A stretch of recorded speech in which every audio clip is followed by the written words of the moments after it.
Justamente voy a eso. Me sorprendió cuando ya leí un poco más de eso, el ver que el paganismo desapareció.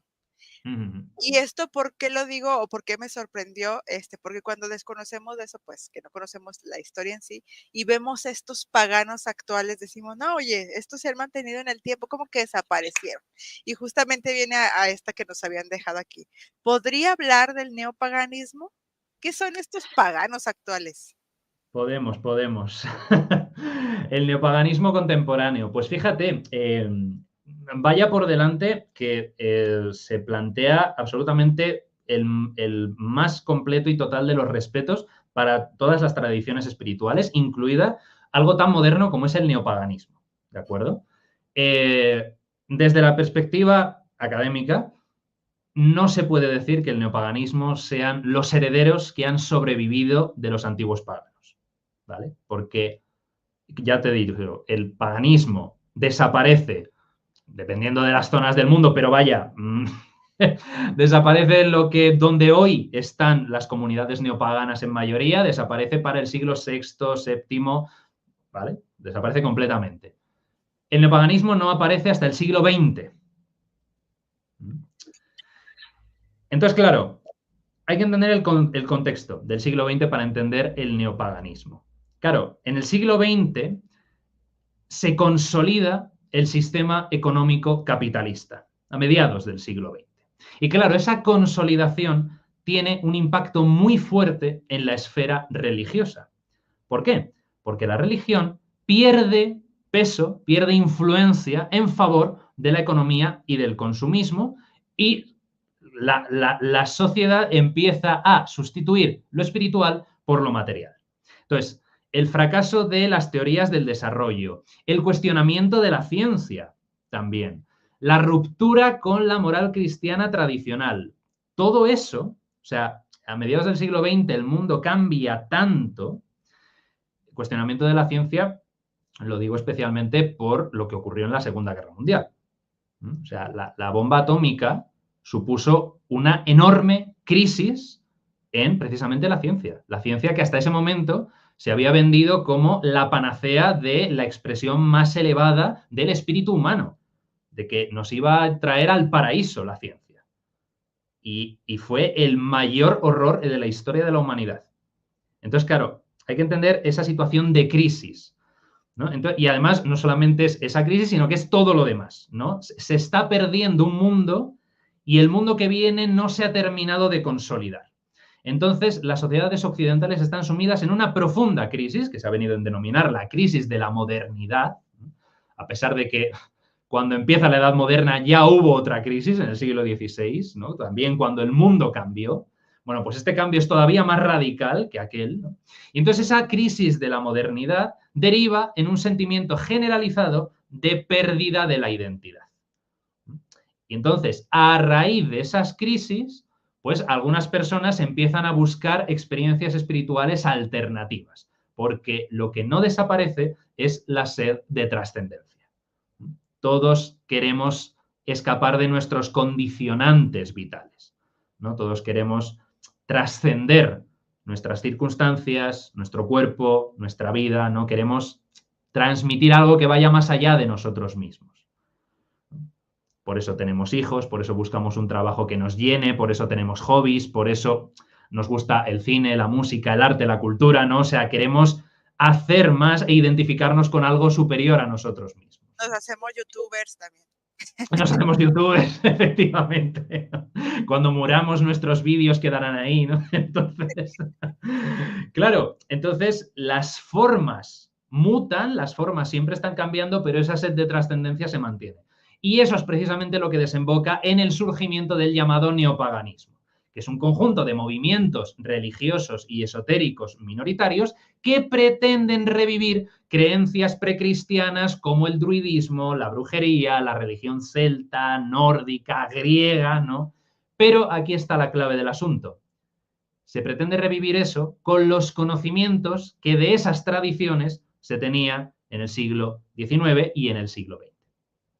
Ese es el punto. O sea, inconscientemente contaminados por el espíritu romántico decimonónico, que era lo último que se había averiguado y que era lo que imperaba en ese momento histórico sobre las tradiciones antiguas, pues muchos de estos movimientos están muy alejados de lo que fueron realmente estas tradiciones, para bien y para mal, casi siempre para bien, también hay que decirlo.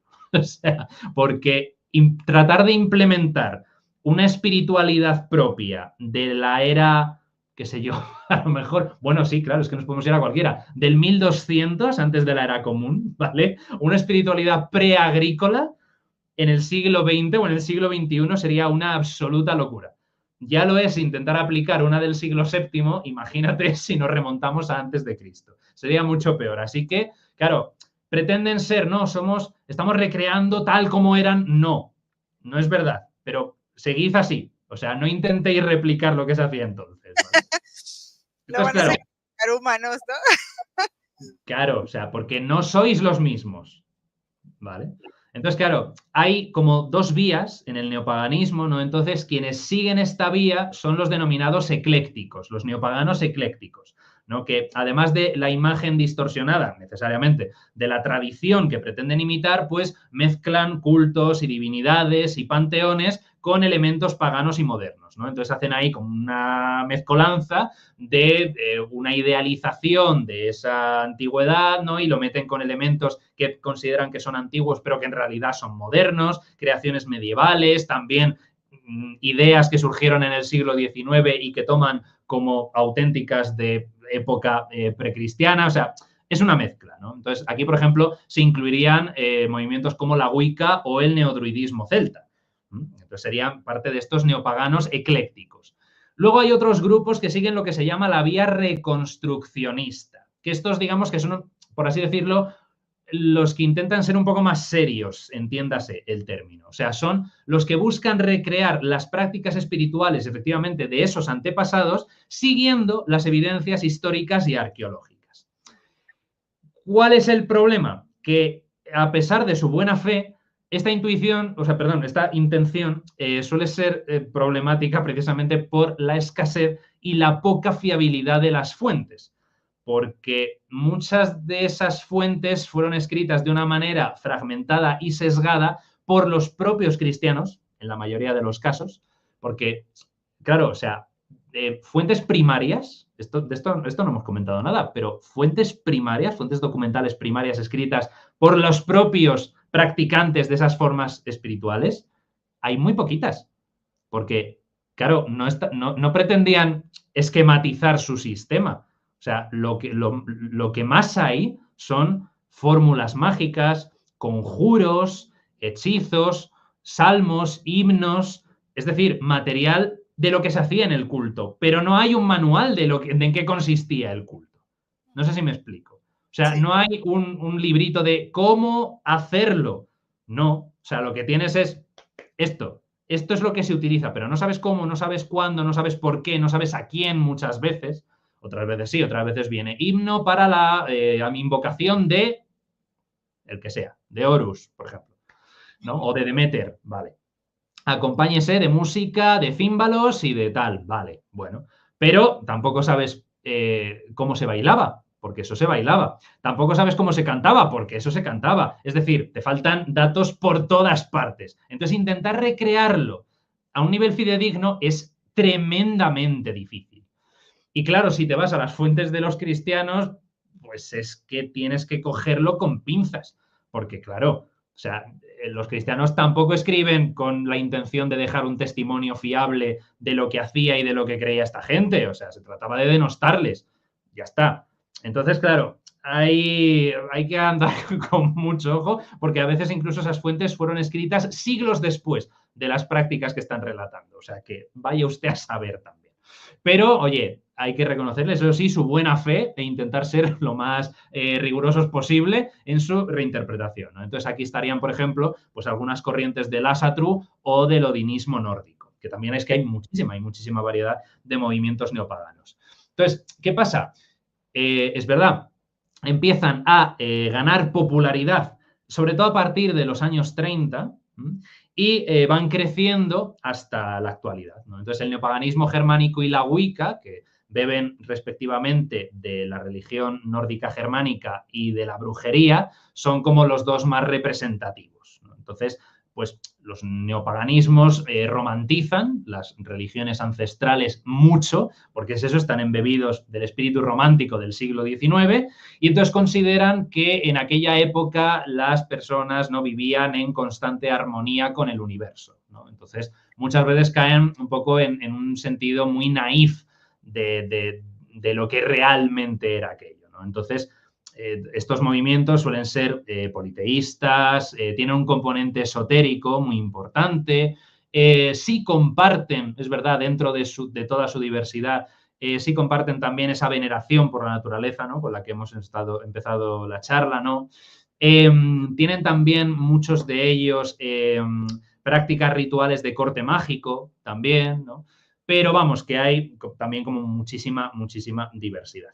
Entonces, bueno, en un principio, también importante, en un principio no son proselitistas, ¿no? O sea, respetan, que eso sí que hay que concedérselo, respetan mucho al resto de religiones, ¿no? Le dan una gran importancia a la libertad de cada uno para elegir su propia espiritualidad.